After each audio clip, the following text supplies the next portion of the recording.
y a tromperie sur la marchandise, quoi. Des oignons vendus sous le nom d'échalotes. Forcément, ça énerve. Oui, moi, je trouve que c'est pas normal. Sur le fond, c'est une tromperie, quoi.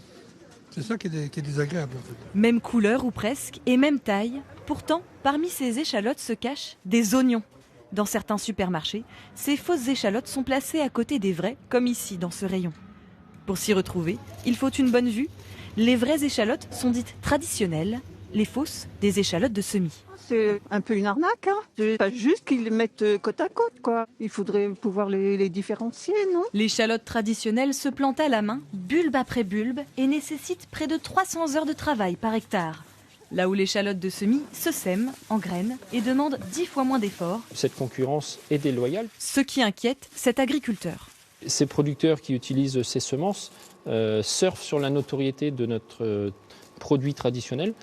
Donc ça veut dire que les parts de marché, c'est pas nous qui le prenons, mais c'est bel et bien l'échalote de semis, puisqu'elle arrive à sortir des coûts de production et donc un prix plus attractif pour le consommateur. 1 euro de différence dans ce supermarché. Cette échalote de semis est un hybride né il y a 25 ans aux Pays-Bas.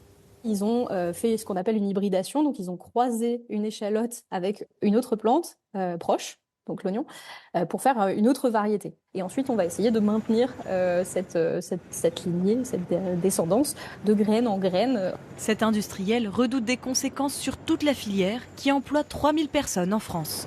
D'autant plus que le nom d'échalote a été validé par l'Europe pour ces oignons hybrides et ne pourra pas être modifié. C'est déjà beaucoup trop tard. Donc il faut qu'on trouve d'autres solutions, qu'il n'y ait plus de confusion, que quelqu'un qui veut de l'échalote achète de l'échalote traditionnelle, que ce consommateur-là soit sûr de retrouver le goût poivré, persistant. Et qu'en est-il du goût, justement? Ce cuisinier bressois fait le test devant nous.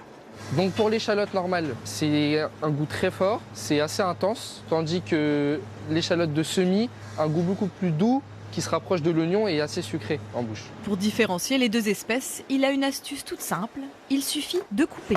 On voit bien visuellement pour l'oignon que c'est beaucoup plus gros, beaucoup plus bombé et il n'y a qu'une seule bulbe. Tandis que pour l'échalote, on voit bien qu'il y a 2 bulbes.